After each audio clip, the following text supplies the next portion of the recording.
Given that the Chancellor didn't have very much money to give away and needed to come in with a budget that was more or less neutral between income and expenditure, I think this was a surprisingly good budget for everyone because it was a budget for confidence. It did something at the lower end of tax. It put a bit more money into the hands of people who are struggling with household budgets, which should give them a little bit more confidence to spend. And then it gave business confidence to invest, because business looks at the total tax take and the signal from government that they now want to get corporation tax down to a rate of 20p in the pound, the best tax rate among the major economies, is really good for attracting international investment into the UK. So a budget for confidence, both for businesses and for the fellow citizen.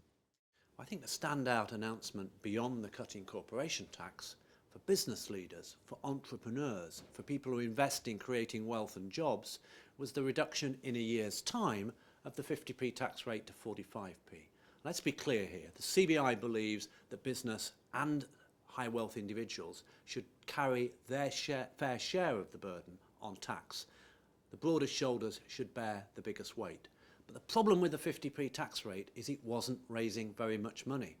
The government's own assessment says only 100 million a year, and it was doing us an awful lot of damage. I felt it every time I talked to companies. It was putting people off from wanting to work here.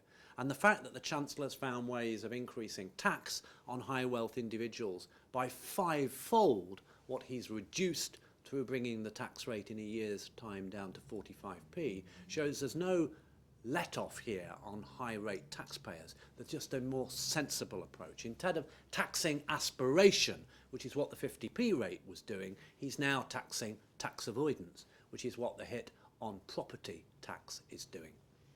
If I was a small business, I would feel that the Chancellor hadn't done as much for me as I would like. Yes, budgets are about tax, and there's a cut in business taxation.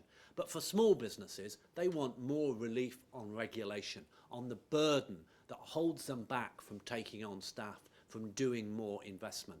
And I think there was a little bit on deregulation, but I'd have liked to have seen even more. Perhaps it's not an announcement for budget day, but we need to free up businesses from employment regulation burdens in order to encourage them to take on those young unemployed people who are so vulnerable in today's labour market.